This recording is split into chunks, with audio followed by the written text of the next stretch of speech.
All right, it's Jeremy Benamy, president of J Street, and thank you all for joining on a very, very important roundtable that we've pulled together relatively quickly with an amazing group of experts to discuss the events of the last 24 hours and Israel's strike on Iran and what it means and what exactly the next steps might look like and where we're headed. These are questions that mostly don't have firm answers, and I've encouraged the folks who are taking part in the roundtable today that this should be a very interactive and lively discussion, and I believe we have possibly even some good disagreements among ourselves about exactly what the analysis is. We've certainly had some disagreements over the last couple of weeks among some of the folks on this call, and we were joking about that earlier. But please do, jump right in. Those of you in the audience, feel free to use the Q&A function that you are well familiar with in Zoom to pop some questions into the Zoom. I am pleased to have with us, and I'll just quickly run through, Ilan Goldenberg is J Street's Senior Vice President and now Chief Policy Officer.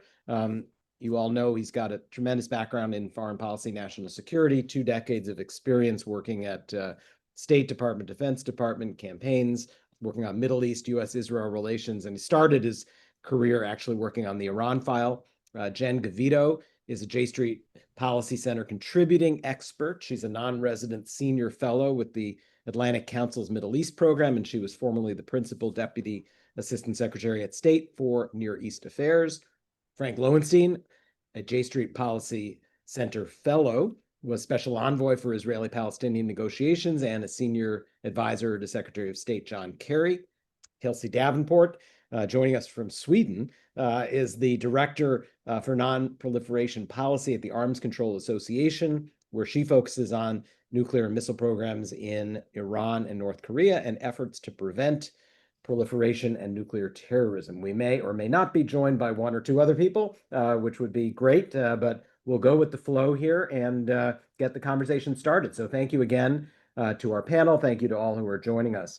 I want to start with Ilan because it is 2 p.m. Eastern time. We're less than 24 hours in to this latest iteration of crisis that we're dealing with. And I was wondering if you might be able to just quickly give folks a lay of the land. What do we know has happened in the last 20-ish hours? What may have happened in the last 20-ish minutes? What do people need to know about the state of play right now?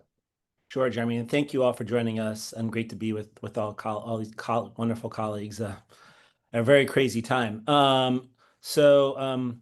Look, basically last night, Israel launched military strikes against Iran. Pretty comprehensive initial strikes that hit first, I think, a lot of Iran's air defenses, including using some drones to take out a lot of Iran's missile launchers. These are the types of things like they used also, like if you saw the Ukrainian operation a few weeks ago in Russia, sneak a bunch of drones into the country and then launch them at specific targets. Then, most importantly, took out large chunks of Iran's military leadership and nuclear leadership, about 20, it sounds like, senior Iranian military officials targeted, and as well as some of the, starting with Natanz, Iran's biggest and most significant nuclear facility. And now we are hearing reports of strikes at Esfahan, another one of Iran's nuclear facilities, and at Fordo, which is the facility that's frankly hardest to get to. It's unclear exactly, well, we'll get into more details, unclear exactly how much the Israelis can get at, but is buried deep underground. And what you're also hearing from the Israelis is that this is the beginning of a campaign. It is not a strike, right? So this is going to last for some time, unclear exactly how much. As for the Iranians, I think they are, look, one thing I'll say about the senior military leaders, we're talking about a whole bunch of the most senior military leaders in Iran who have been killed, including the head of the IRGC Quds Force, the head of the IRGC, the head of the Regular, which is one of Iran's most important military institution, the IRGC, the Islamic Revolutionary Guard Corps, as well as like the regular forces. The heads of both of those have been killed, and some of the senior nuclear scientists and missile people responsible for missiles too. Now, what the Iranians are saying is, they're going to respond. Obviously, you should expect a response. $1 million question is, they already tried, sounds like 100 drones There's a lot of talk about missiles flying at Israel. $1 million question there is how much capability does Iran have left, and how quickly can it muster it, and can Israel, with assistance from the U.S., shoot these things down? We could expect that Iran will try to do more than it has ever done before, because this strike was much more significant from the previous two incidents we had last October and previous April. But $1 million question is the Iranian capability. In terms of what the U.S. has done, the U.S. kind of, at first, President distanced himself a little bit from this. Marco Rubio put out a statement making clear this was unilateral, but it does seem quite likely, and actually it is clear that the U.S. knew and that there was, sharing of information, and there must have been, very likely, we can talk more about it, like some kind of green light given by the U.S. Or at least a yellow light, right? Yes, I mean, at least it was not a red light. Yes, and as it at least looks like things have gone, pretty well tactically early, Trump seems to be embracing it more and more. At the same time, still leaving open and calling for diplomacy, or at least offering a deal and saying that he's still willing to negotiate with the Iranians. We can talk about how likely that is. In this moment, we can talk about the strategic wisdom of doing this, the potential implications long-term for the nuclear program, and whether this actually sets it back in the long term or permanently sets it back or causes the Iranians to double down. These are all some of the key questions that I'm sure we'll discuss.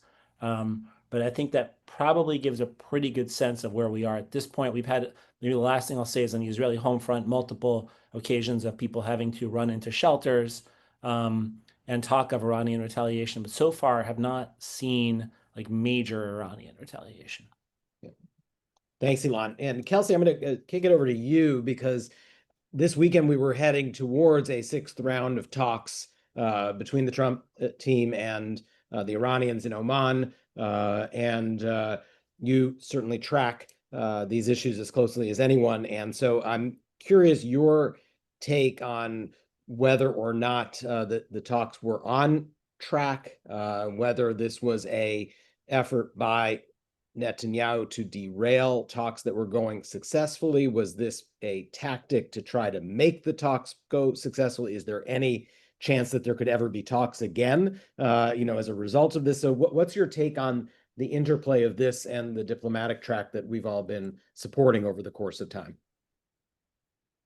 Thank you so much for having me. It's great to be here. And on the diplomacy front, the United States and Iran were making progress on negotiations. They were key sticking points that needed to be hammered out. The two sides were nowhere close to a deal, but they were continuing to talk. They were continuing to exchange proposals, which suggests that there was still flexibility and interest on both sides. So given that talks were progressing, given that the U.S. intelligence community was continuing to assess that Iran is not engaged in key activities necessary to develop a nuclear weapon, I think this was a very deliberate attempt to disrupt talks. There is no military solution to the proliferation crisis posed by Iran's nuclear program.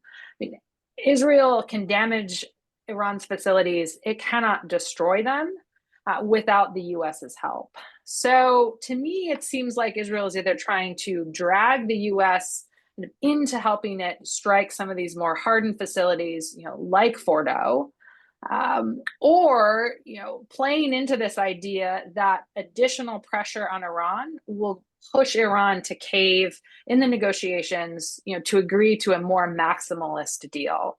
And if Trump has been led to believe that, I think he's being very ill-served by his advisors. I mean, Iran does not respond to pressure in that way. And if anything, what we're going to see in the days ahead is Iran, doubling down on using its nuclear program as leverage. I think we'll see the hardliners that have pushed for Iran to develop nuclear weapons, those arguments will be strengthened. And we'll see an even more intense debate in Iran about whether nuclear weapons are necessary and whether it's time to withdraw from the Nuclear Nonproliferation Treaty. So I think this is a serious blow to diplomatic efforts that could have resolved the nuclear crisis, may not have, but could have. And just drives Iran closer to nuclear weapons in the long run. Thanks, Kelsey. I'm hearing from Ilan in chat that apparently we're getting reports that Iran has just launched missiles. Ilan, is that what you're hearing? We don't know details yet, but they take a couple of hours, right? Is that correct? No, the missiles are just a few minutes. Okay. The Ballistic missiles. few hours. Yeah, ballistic missiles. So sounds like 100 ballistic missiles, at least according to news reports, and you've got alarms going on over all of Israel. And there is no indication, for instance, when we knew that prior rounds of Iranian ballistic missiles were coming, the Biden administration sent CENTCOM folks in. There was weeks of planning and coordination. Frank or Jen, do you want to comment a little bit about what, the track record? I mean, Jen, you were actually there. What was the track record of that kind of cooperation back in the prior cycle? I mean, I think it's important to remember that this is a wholly different fight. What we saw in prior rounds, as it were, was very deliberate messaging by both Israel and Iran that essentially was intended to enter into a cycle of de-escalation. And we certainly saw that after the attacks on Hezbollah and against the Iranian consulate in Damascus. What Iran did in response at that time was, again, it was messaged. It took several days to carry out, and it gave the United States and its allies, including those in the region, an opportunity to prepare in a way that allowed Iran to save face and not inflict the type of damage that would contribute to an escalatory cycle. I don't think that's where we are at this time. I suspect that, getting at Kelsey's point, I mean, this is a true assault, one that's 20 years in the making on Iran, and it will respond that way. And so I don't think that you're going to see that kind of pre-messaging that is, intended to de-escalate at this point. I suspect that Iran is aiming to inflict actual damage on Israel. The other thing that I want to point out here is, we're talking about in the immediate term. Iran has exercised strategic patience in the past. And if you look back to, the early 2000s, after the Mughniya assassination, it took several years for Iran to truly retaliate for that. And so I do think that you will see some of this immediate response, but I would caution against getting too complacent, however that plays out, because I think that we probably are in for quite a lengthy period of response and strategic planning on Iran's part, particularly as it has to reconstitute some of its leadership. I don't think it's going to rush into anything. I mean, Jeremy, one thing on just the missiles, the one thing I will say is, like, we have done this twice with the Israelis now. So, like, Jen's totally right. Like, this is all happening much faster, but I imagine the Israelis knew this would be coming. And like, there has been, like, seems like there's been a relative amount of cooperation with the US. So hopefully, like, they're ready for this and are, able to shoot these down. Because But that was last critical, time- right? But it's also, like, Jen, like you said, it's taken, like, at least the second time it took like weeks. It was like a weeks long buildup. So and it was enough time for Arab partners, right? Yeah. I mean, the participation of Arab partners there was extraordinary. I cannot imagine that type of coordination has had time to percolate, and B, I've only this morning seen the UAE's very strong condemnation of this. But again, I think we're in a bit of a different place than we were in previous. yeah. Right. There hasn't been that time. And do we think, I'm curious from all of yours expertise, does Israel have the capacity to defend itself against a multi-layered attack from Iran on its own, or does it need to be coordinated with its regional partners and the United States? Well, one thing I would just say on that, Jeremy, is that in the last Iranian attack in October, when as Jen and Ilan have been mentioning, there was a lot of buildup in terms of preparations to defend against that attack. Iran launched 200 ballistic missiles at Israel, and about 13 or 14 of them actually made it through. So you're talking at a percentage of maybe 5 to 10% of these things got through last time. If Iran should launch a huge fusillade of hundreds of missiles at the same time without that same sort of infrastructure of defense that the United States put forward last time. And again, we had 2 carrier groups in the region. Now we're moving some destroyers there, but I don't know how much capability we have to actually help Israel shoot down missiles right now. The big question there is, of course, how much ballistic missile capability, and Ilan touched on this, I think, quite appropriately at the beginning, does Iran still have? Because there was a lot of preemptive strikes that were taken against their surface-to-surface missile sites inside of Iran. How many of those did they get? How many more are left? What's Iran's capability? Because I do think it's safe to say they'll throw everything they got at Israel as soon as they can, just given the circumstances. And Frank, one of the things that's very prominent in the Q&A, but I know is on a lot of people's minds, is then, of course, what does that mean for the United States getting drawn in to this? If there is a very serious attack, if it does have serious consequences, a retaliatory attack, does the United States get dragged in then? What are the paths that you could see for U.S. engagement here under this administration?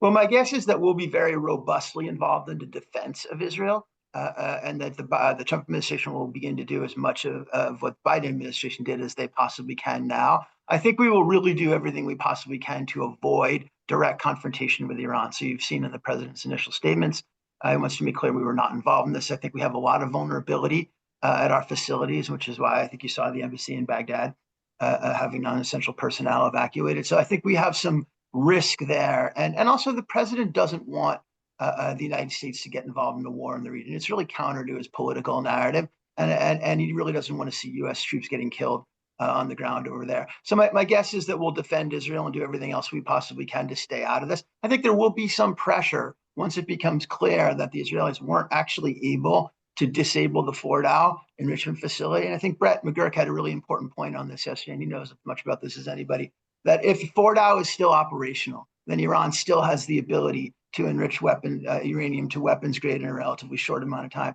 So the question is, after all the destruction that's done to the program, have they left the core Iranian enrichment capability intact? And is there then pressure on the United States to do what only we can do, which is to help orchestrate an attack that would actually take out Fordow? My personal guess is that we'll avoid that. But Jen knows far better than me, so I'm not sure what she thinks. Actually, I just want to take the opportunity to say I think one story really to watch is how the Republican Party responds to this, because you're already seeing considerable splits between, what we would consider to be the hawks, like Marco Rubio, who is, towing the president's line as expected on this. But, Marjorie Taylor Greene came out yesterday and said, don't touch this. And so I think that the president is going to have, even within his own base, some challenging dynamics to navigate here. Yeah, that is exactly the point I was going to make. Yes, Ilan, go. Well, just there's the other wild card here is there's the decision if Iran strikes Israel, but there's always a world where the Iranians actually decide to start going after. If they decide, it looks like we're pretty linked up in some ways, despite the president's efforts to kind of distance. And there's a world where the Iranians start targeting American bases in the Gulf. Yeah. And if that happens, then we're in. I can't imagine we're not in. We won't just defend ourselves in that scenario. We're in. So I don't think the Iranians are going to do that. They've got enough on their plate already with the Israelis. They don't want us fully in. But there's also a world where they just lost a whole bunch of their senior military leadership. So all the people who are making these decisions about what to strike, 2 days ago, a bunch of them are dead. So we don't really know what's happening over there. Which I think was part of the point of the Israeli strikes. But there is that unpredictability too.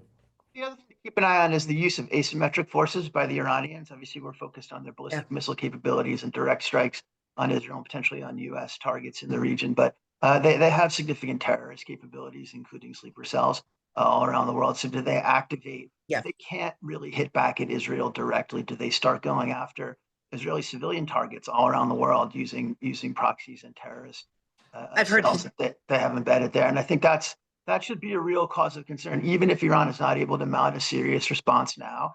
And I think Jen pointed this out quite appropriately before. They'll play a long game over there. And do they start planning attacks on Israeli embassies, on synagogues and that stuff around the world? I think that should be something that we all take have a lot of concern about. Yeah, I've consistently heard concern about the Nordics and the potential for asymmetric strikes there. Yeah, I do think those take a little, like, that's exactly what we talked about. This isn't going to play out like over like the span of days. It's going to play out over weeks or months. Kelsey was talking about that. Like, this could be prolonged. Like, it's longer to plan something like that, but it's absolutely like on the table. No doubt, no question about it. So question again, picking up a lot of the questions in the chat are the ones I was hoping to ask anyway, but that want to make you aware that people are very interested in understanding better why now, why this specific time, and particularly political calculations for Netanyahu. And I'm curious if any of you have a take on that. This may be more Frank or Ilan question, but the Knesset vote to disperse had just happened on Wednesday. He is in a very unpopular position in terms of Israeli public opinion, the war in Gaza, which we're going to get to, and the impacts of all of this for what's happening in Gaza and on the West Bank. But the war, is turning more and more unpopular, with more and more people wanting that just to end. Is there a domestic political angle to all of this? Ilan or Frank, I don't know if you want to take that on. Well, I think there always is a domestic political angle as far as Netanyahu is concerned. He did just survive the motion to dissolve the Knesset, and I wouldn't be surprised if he'd gone behind the scenes and talked to some of the ultra-Orthodox parties and said, hey, we're working on something here. This is not the time to dissolve the government. I think there's always a long-term political calculus for Netanyahu that he's better off if Israel's at war. But I think the really surprising thing is that they did this right now, not on Monday of next week, for instance, after they could have said, hey, these last round of negotiations failed. And I think Kelsey touched on this really at the outset, and it's an important point to bear in mind. They did this now in order to kill any opportunity for a negotiated solution of this, which presumably would have allowed Iran to maintain some sort of enrichment capability, or at least string out the process there. So it really was a direct affront to President Trump in the sense that he really was continued to be committed to this process and said so publicly. So what I'd be curious to watch over time is how Trump feels about the Israelis in a week or two, right? Obviously now it's a successful mission. Trump's a guy who wants to be associated with success, and he wants to be, a big tough guy on this thing. What happens if this campaign starts to go the other way for the Israelis? What if it really starts to turn into more of a regional war? The Straits of Hormuz get shut down. It starts to cost everybody, have a massive impact on the global economy. Does Israel go after Iran's oil facilities now, which really have a massive impact on oil price? How is Trump going to feel, and how is he going to react if this thing starts to go south, especially if it appears as if the damage was really surface damage to Natanz and to some of these other facilities? Does Trump begin to say to the Israelis, hey, look, enough is enough here, and try to get them to back off? And in other ways, I think hearing from the Gulf, he's, hey, you got to shut this thing down because it's not good for business over there, which is what he heard from them on his last trip there. So it will be interesting to see how this plays out in terms of U.S.-Israel relations, particular relationships between Trump and Netanyahu going forward. So just a note that a number of people have commented as we who are having this conversation use terms that other folks who are listening may not understand. Let's make sure we just keep on defining. I might call you guys out on that at times, but things like the Nordics. Could you just define quickly what the Nordics were that you meant, Jen? Yeah, sure. Sweden, Norway, Finland. And that those are places where there has, for a variety of reasons, been speculation that the Iranians could counterattack if they're not able to reach Israel or U.S. targets in the region. Terrific. Thank you. So let me shift over to the Gaza war. I mean, obviously, this is happening in parallel to now 20 months worth of a ongoing, never-ending war, horrific war in Gaza that needs to end. What is the interplay between these two topics? Ilan, I'm curious what your take is. Sure. And actually, Jeremy, I just want to say one thing, which is like, I'm just sitting here talking with you all, and at the same time, I'm like looking at my social media and looking at various videos, and you do have imagery now of like missile impact in downtown Tel Aviv, which I don't think you ever had in the previous two, frankly, the previous two exchanges. So I don't know what that looks like or what that is, and I don't want to be alarmist because we have like no idea, but like, frankly, it's a kind of image we never saw either in October or previous April. Yeah. And it's an image that will have a dramatic impact on how the Israeli public views this. I mean, this is just, the first 24 hours of a sort of cost-free success, it felt like, and now suddenly the other side of the shoe falls here. So we'll have to see. I mean, hopefully, like nothing serious, but we just don't know. In terms of Gaza, and I think this is really important. I do think, look, the whole world is going to now shift focus to Iran. And we had this happen even before, like during the Hezbollah war, right? Like everybody shifted away from Gaza. People forgot you got a massive humanitarian crisis in Gaza ongoing, and you still have Israeli hostages left in Gaza. And look, fundamentally, at the end of the day, like Iran is a serious national security threat to Israel, but it is one that is 1,500 miles away. Like Israel settling with the Palestinians and with like the millions of Palestinians who live between the Mediterranean Sea and the Jordan River and share territory with, Jews and Israelis who live in that same territory, like that, like figuring that out is still like the core, most important thing for Israel's long-term security and for like Israel's, continued existence as a Jewish and democratic state. And we can't forget that. And we have to keep an eye on that. And, not forget that there's, just yesterday, the day before, seeing crazy images out of Gaza of Palestinians just trying to get to food through this very poorly developed humanitarian mechanism that's now, leading on a day-to-day basis to chaos and fatalities. You've got an Israeli government that, 24 hours ago, the Israeli public was fed up with 70% saying, let's end the war in exchange for the hostages. And still, like the long-term pathway for Israel's security in this region is, a deal that ends the war and gets the hostages out, gets aid into Gaza, and results in like a real plan for the post-conflict, which, by the way, Netanyahu has still not put forward almost 2 years into this, which many of us, Jen and I both worked on when we were in government, and that you can transition that to some kind of, what you would call it, I like it. It's slowly like submitting to the fact that we're just going to call it the 23-state solution. But it's catchy, it's good, and it's straightforward. It makes sense. But like that is still like Israel integrated in the region with the Palestinian state also being part of that and peace with all of its Arab neighbors. Like that still makes just so much more sense than like what we are seeing on TV today. And we cannot forget it and suddenly be like, well, that's not important anymore. Can I add one tactical point to this that's really been bothering me and would welcome, I want to be careful not to feed into disinformation out there, but at least one of the strikes on Iranian leadership was a precision strike into a singular apartment in downtown Tehran, and juxtaposed against the pictures in Gaza of rubble and children, it makes one wonder why such precision strikes against Hamas leadership have not been utilized when apparently that is within Israel's capability, and why instead they have asserted the need to do things like level hospitals. Again, I want to be careful about, buying into disinformation, and so I throw it out there, for someone to dissuade me that this is not an issue.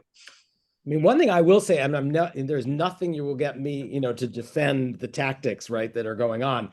But it is astonishing that the Iranian leadership allowed itself to be in the kinds of places that it was, that were so easily hit in that kind of a way. I mean, when, the most recent assassination of the younger Sinwar brother, he was in a command and control bunker underneath the hospital. I mean, that is where he was, and that is where he was killed. And so, the question of where these folks are is a piece of it. I'm not in any way justifying it at all, but it's kind of astonishing that the Israelis knew exactly where these folks were going to be, and they were going to be in 15th floor apartments that could be just taken out by a drone. I mean, it's kind of astonishing. Kelsey, I want to come back to you. I mean, there's a couple of questions that are happening in the chat here just about why now, and your assessment as to was Iran really a few days away? When you listen to the prime minister Thursday night, he gave this speech in English in which he said, there were literally days away, right? And maybe you can explain to folks, what actually was the situation. Sure. So I think there are two time frames here at play, and it's important to keep them straight. First, Iran could enrich enough weapons-grade uranium for multiple bombs within a few days. That is correct. But it would take months, if not a year, to actually weaponize that, to build the explosive package, to be able to mount a warhead on a ballistic missile and make it deliverable. So there is no imminent threat of a nuclear-armed Iran. And the other point I want to underscore here, though, just given that short time to producing weapons-grade fissile material, given that Iran sort of is on the threshold of nuclear weapons, the most critical thing is intrusive monitoring to ensure that any move by Iran towards nuclear weapons is detected. But the effect of this strike is that IAEA inspectors are not going to be in Iranian nuclear sites anytime soon. We've lost critical visibility into what Iran is doing on the nuclear front. I mean, I agree, with what Frank said earlier. If Fordo continues to be operational, that's going to continue to pose a proliferation risk. But it goes beyond that. I mean, if Iran was able to divert highly enriched uranium from one of these sites, if Iran had already diverted centrifuges, it may be weeks, if not months, until the IAEA is the International Atomic Energy Agency is going to be able to really understand and assess the damage and determine what might be missing from these key sites. So, driving inspectors away from facilities was, irresponsible, dangerous outcome, of the decision to attack these facilities now. Yeah, the one thing I think is really worth watching going forward is what happens in Gaza, Jeremy. Just go back to what you asked earlier, because I think what this shows is that Netanyahu just has no interest in negotiated solutions to any of these problems. He didn't have the only time he ever entered into a ceasefire in Gaza really was when Trump forced him to at the very outset now. And I think you very clearly see the mentality of his most senior advisors, which is they want to see military solutions to all of these problems. And I think that will play into the politics of this coalition government survive, but obviously it's a short time proposition now. And I think Netanyahu thinks that for his political legacy going forward and for his prospects in the upcoming election, being able to say, I destroyed all of our enemies is good politics for him. I think the real question is, and again, something Kelsey referred to earlier, is there really a long-term military solution to Iran's nuclear facility? You're going to have to do this over and over and over again. Right. And what happens now, and again, we mentioned this earlier, but what I want to stress is if Fordow is intact and there are no inspectors in there, right, then you really are looking at a situation where you could have weapons grade uranium for 10 bombs created in a matter of weeks. And then is the pressure going to be, what is Israel going to do at that point? And if they're only going to continue to try to destroy everybody that they possibly can militarily, right, how much more isolated are they going to become over time, right? So there's a notion that Netanyahu has floated out there. There was an imminent threat to Israel. He talks about an existential threat to Israel, but there was no imminent threat to Israel. There was certainly no threat that couldn't have waited till Monday after the negotiations were continued or had a chance to go to the next level, right? So what is his long-term plan there? What are the long-term implications for Iran's nuclear program, for Israel's relationships in the region, and for the United States in terms of what President Trump wants to achieve, but I think really any American president, which is to try to resolve these situations peacefully if we possibly can. And I just think what we see now in the Israeli government is whether it's in Gaza or Iran, they just have no interest in diplomatic resolution to any of these problems. I think that's going to cause increasing tensions with us over time. Yeah, and I do think, to say from the perspective of J Street, just to put a bow on that, this is the fundamental point of J Street and of our whole approach to these issues, is that these conflicts that Israel has, whether it is with the Palestinians, whether it's with the broader Arab world, whether it's with Iran, there are real conflicts, and Israel ultimately needs to resolve them. But the resolution of them is not going to be through military means. You have to be strong. Israel has to have a military and be strong and be secure. And we've supported American aid to Israel to address the real threats that Israel does face. But to resolve the problems that it has requires political solutions and not military solutions. And that's just a key that runs across this. And with Netanyahu, what you get time and again is the reliance on living by the sword instead of a desire to reach a political resolution. So, Jan, I saw you on mute. Yeah, I mean, to that point, I think that this has driven the opportunity for diplomacy, way into the future. And so if you don't have a military solution and you have not only forestalled the diplomacy that was ongoing, but have pushed it off, I just am, trying to think through if there has been a case where Israel's approach of living by the sword has actually advanced its stability and security. And I'm having trouble of thinking of one. And I mean, certainly when you look at Gaza, I think it would be very hard to argue that you have not actually created stronger radicalization by the events of the last, year and a half. And so I worry that people look at this through a lens of, what does this conflict look like over the next couple of weeks? But Iran is not Gaza. It is not a small territory. It is vast, and you are not. You're not going to dominate a population like that. And I saw again, going back to social media this morning, some very unreliably sourced assertions that people are pouring into the streets in preparation for the revolution. And we've seen some of the US leadership suggest that that is the logical outcome as well. These are a proud Persian people. I think it is extremely naive to think that, a strike like this or undoing of the Iranian regime leadership is going to lead to the type of outcome that either Israel or the US is crossing their fingers and hoping for here. And Ilan, Jeremy, I want to go back to one point and agree very much with Jen about the ridiculousness of this causing internal revolution in Iran.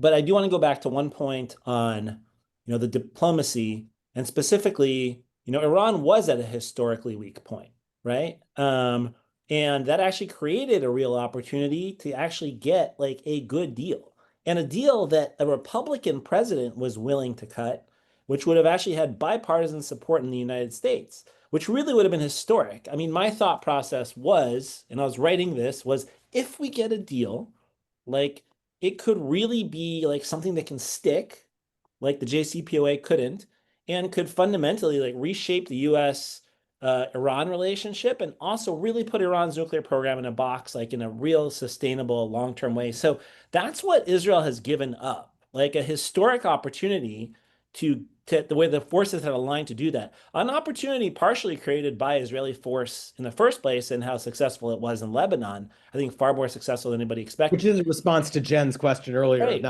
I do think that that's an example of a successful use of a tactical military operation. But this is the problem Israel has consistently and historically, and I think that's true. And there's not been other moments where Israel has been very effective, like 1967 and otherwise, but converting military success into strategic success is something Netanyahu seems to have a really hard time with.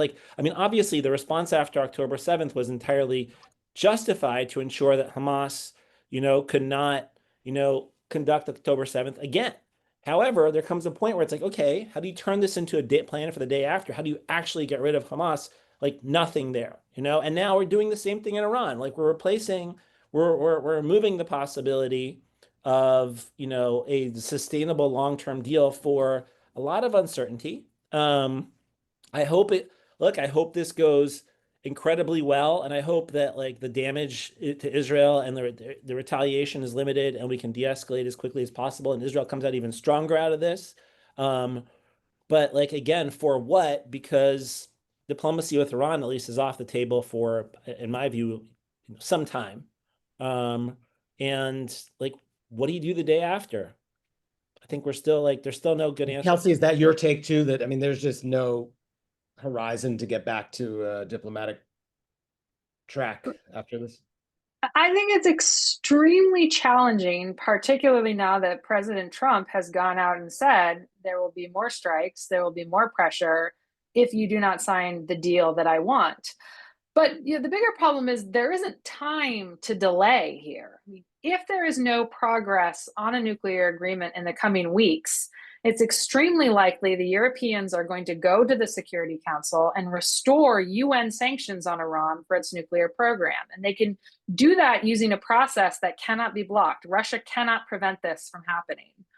And then Iran is going to be forced to confront whether it's going to follow through on its threat to withdraw from the Nuclear Nonproliferation Treaty. And I think it's going to face even more pressure to do that, after these strikes, if this scenario unfolds. So then you're in a situation where Iran may not be, there may be no inspectors in Iran, and Iran will not be legally constrained from developing nuclear weapons. So it may not be, a delay and then we can get back to talks. I'm concerned if we have any delay, we're going to see further escalation.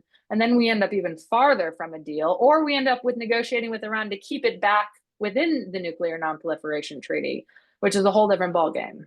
And I think another element of that is that now having played the military card, right, and Iran will survive this, the regime will survive. What's the threat next, right? You say, how do you escalate the military option once you've already had Israel play that card? Do you start threatening the United States will attack, their oil facilities, Fordow, whatever the case may be, right? But if Iran survives this, right, which it will, then the question becomes, all right, what leverage do we actually have over them? We've already shot the everything we had at them, or the Israelis have anyway. And so what do you have left in order to pressure them? But I do think something that I think Kelsey mentioned earlier is the Iranians will not respond to being bullied, right? If there's one thing an autocratic regime cannot tolerate, it's being made to look weak and bullied. So the idea, Trump's still throwing out the idea that, oh, now we can get back to the talks. There's no chance they're going to do that right now. That's a bigger threat to the regime, right, than more Israeli military strikes are. So I just wonder, broadly, where do we go from here on any of this stuff, right?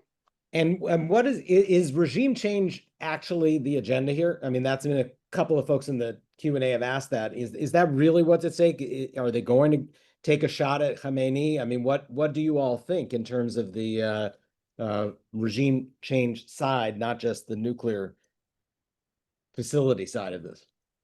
I would say that was probably not like the main objective of all this, but like you've heard plenty of times in the past, I've heard, Israelis officials or folks close to Netanyahu argue that something like this could lead to instability that brings down the government. I'm deeply skeptical of that. But so I would say it's not the primary objective. Like, however, like, you think Netanyahu and others are hoping maybe it could. I could definitely see that. If I could maybe just add, I mean, I agree with Ilan, but I would also just add regime change is not an effective non-proliferation strategy. I mean, Iran will still have a nuclear weapons capability, and democracies choose nuclear weapons. Military dictatorships choose nuclear weapons, and a new weakened government might even see more value in developing a nuclear deterrent. So we can't also, pin our non-proliferation aspirations on regime change, because that's not effective either. I think what we've seen actually from like the Arab Spring and from every other country in the Middle East, like, is regime change doesn't necessarily lead you to democracy. I mean, most likely the single most powerful institution in Iran outside of the supreme leader is the Islamic Revolutionary Guard Corps. So like, if like Khamenei were to go, like the most likely scenario is probably like an IRGC run government. Like that would not be like any better for American, Israeli, or anybody else's interests. And of course, if this were an international relations 101 course and you were actually trying to teach the students the reasons why an outside power shouldn't engage in regime change, you'd probably start with Iran as your example number one, right? And going back to the 1950s and the whole effort to change regimes and installing the Shah. So, it is not a good strategy, and it is not obviously one that J Street supports. There's a couple of questions. A number of folks, Ilan, Kelsey, others, have indicated some optimism that there actually was a path towards agreement. And there's some skepticism in the chat amongst those who are watching that a regime like Iran's would ever have agreed to give up what they were pursuing diplomatically, and that they don't understand anything other than the type of force that's being used right now. So the question is, what's the basis for the optimism that Iran actually was willing to do this? I mean, they were in as weak of a position as they've been in a long time, and all indicators from like where you were in the negotiations was that they were getting ready to make some kind of a deal. Like there were still like major concessions that need to be made from both sides. Like it's totally possible a deal wouldn't have happened. But the other thing to remember is like I don't think you can go with the argument that like Iran doesn't make deals like this, because it did make a deal like this 10 years ago. and it was working until the first Trump administration decided to pull out of it. So, it was working. That's the basic reality. Iran was much further away from a nuclear weapon, and we had kind of better situation in the region than certainly we do today. But And the Trump administration, I think, was perhaps more willing or less ideological about some of the in particular sanctions demands that the Iranians had hoped for. Those were, a key sticking point last time around. I think that, in a world where Trump sees things as very black and white at times, I think that the United States might have been willing to lead the way on some sanctions relief, which, to Ilan's point, in a very weakened state, is desperately needed in Iran. And so I think that the calculus was perhaps somewhat more on our side than meets the eye. And can I add one kind of tangential point on that? One thing that's really concerning me at the moment is, the state of our national security infrastructure. One of the things that has brought a lot of equilibrium to a volatile situation, being Iran, over the last decades, is the close coordination between our national security structures and the Israeli government. That has been a very strong partnership. And I think it's worth remembering that, the National Security Council has been all but dismantled. The Secretary of State is dual-hatted as the National Security Advisor, leading an organization that is, by all accounts, not having that ability to kind of coordinate policy in the same way that was intended. You have Steve Witkoff, who does not have a lot of experience in the region, leading these very sensitive negotiations. You don't have a lot of that depth called upon that you have had in past rounds. And I just think it's worth putting that on people's radars, that this, is a more challenging moment than it might have been, because there's not a lot of deep expertise on these issues working right now. I want to introduce another factor from outside what we've been talking about, which is Russia. The Iranians, over the course of the Ukraine war, have provided assistance, material, otherwise, to Russia in its fight against Ukraine. What do you see as the potential for reciprocal assistance from Russia to Iran in this moment? Well, I could certainly see them rushing the delivery of the most sophisticated air defense systems, the SA-300s and 400s, which is what Israel took out last October. Again, Russia doesn't necessarily have a lot of extras of those because they're getting a lot of incoming from Ukraine. But I certainly do think that when it comes to the North Koreans, the Iranians, the Russians, that there may very well be an effort on behalf of certainly Russia, North Korea, if not China, to bolster the Iranian defenses in some way or another, to pay them back, but also to show, hey, if you're on our side, we'll protect you in the same way in which the United States is ostensibly going to protect Iran. So I don't see them getting directly involved, but I can certainly see them helping to bolster Iran militarily behind the scenes as soon as they can. Yeah, although I will say, I think the timing wise, these things take time to move, put together. So most likely, this stuff doesn't make a difference for at least a couple weeks, to the extent it happens, which means if this is not a prolonged conflict, then this doesn't really become a factor. The longer this goes, the more this becomes a factor. Although the Russians, interesting, I wonder if Trump's better relationship with Putin plays a role in the Russians being more restrained in how they might support the Iranians. But yeah. Any other outside players that we should just quickly touch on? The Houthis have Hezbollah, as I understand it, has said they're not going to engage. I saw that reported today. Do the Houthis have potentially a role here that opens up a second front? What other players in the region could get pulled into this? How does this potentially become more of a regional conflict than just Iran and Israel? I think the Houthis are a nuisance, but I'm not sure they have the capacity to really dramatically expand beyond what they're already doing, or to the point where it would come close to what Iran is already doing on its own. Hezbollah is the big player, and the fact that they're not getting in is pretty strong sign based on experienced a few months ago, that they're just not what they used to be. But again, there's the asymmetric threat, Jeremy. I look at the militias that Iran controls in Syria and particularly in Iraq, and could they be mobilized? I think if this turns into a real regional war, it's going to be triggered by Iranian terrorist attacks on civilian targets inside of the region, and the escalation that will come from there. But yeah, so the Houthis will continue to fire whatever they have available at the Israelis now. I don't think any of the rest of those proxies have the ability to attack into Israel in any meaningful way directly.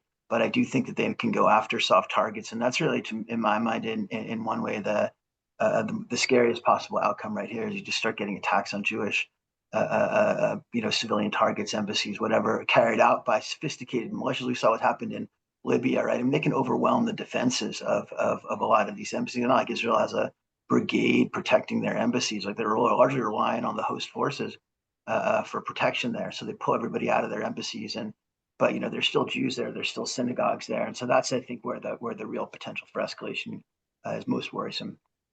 I was on Iraqi TV earlier today and made the point that I think this really is a pivotal moment for the Sudani government in Iraq. The militias, the Iran-aligned militias there, do have significant capabilities. The U.S. has a significant presence there, order departure notwithstanding. And I think that this is a real inflection point for the Iraqi government as to whether they retain command and control to the extent they have it, which is pretty limited, but of these Iran-aligned militias, and exert their sovereignty in not getting pulled into this, or whether Iran successfully convinces them to use the capabilities that are present there. So we've got just a couple minutes left. I want to go to each one of you for a final round of thought. Specifically, we're heading into the weekend, 3 p.m. Friday Eastern Time. As folks are trying to follow what's happening, what are the specific signals that people should be looking for as they're following the news about whether or not this is heading in a direction where it might be sort of calming down and de-escalating, versus what are the things that will indicate that we are heading in a more escalatory fashion? That's just a question. Anything that you would like to add as a way of closing out, though, is fair game. And I'll start maybe down with with Kelsey, and then I'll swing to Jen, Frank, and Ilan, so that you have warning as to the order we'll be going in. Kelsey. Sure. I mean, thanks again for having me. I mean, I'll just underscore that there is no military solution to the Iranian nuclear crisis. I mean, repeated Israeli strikes can set back Iran's program. They cannot completely destroy Iran's facilities, and you can't bomb away the knowledge that Iran has gained about its nuclear program, over the past decades. I mean, if the U.S. gets involved in striking Iranian facilities, I think that would be a major escalation. If there are reports of Iran diverting nuclear materials, that would be very concerning from a weaponization perspective. And if it looks like Iran is going to take steps to, provide a notification that it's withdrawing from the Nuclear Nonproliferation Treaty, that would be a major escalation. So on the nuclear front, those are a few of the indicators I'm going to be looking for in the coming days. Terrific. And thank you so much, Kelsey, for joining us from Sweden. We really do appreciate it. Jen. Yeah, I mean, first of all, I agree with all of that. And I do think those are the most important points in the immediate term. The other thing that I would start to watch for as we get past the immediate is what kind of de-escalatory actions might start to emerge, which will give a sense of whether we are looking at something that could still be very damaging, but ultimately wind down and restore some calm, and unfortunately, I think more likely, are we missing those de-escalatory signals, and are we looking at kind of a long-term, maybe low burn, but nonetheless long-term conflict? And I fear that's where we're headed, but hope that we see something different. Thanks so much, Jen. Frank.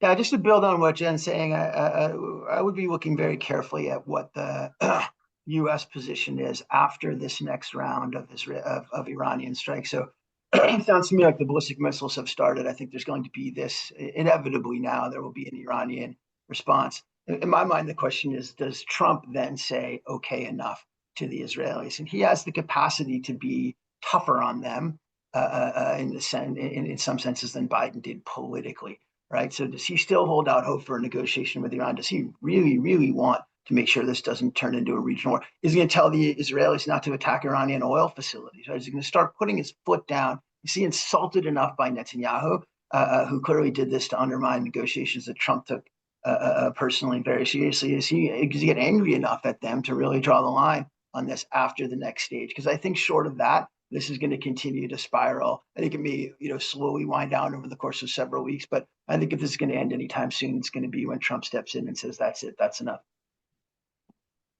Ilan, over to you. Yeah, I mean, I think for me, couple of things. One, I really think in the immediate is to watch how many of these missiles are getting through, and what kind of damage and fatalities are causing in Israel.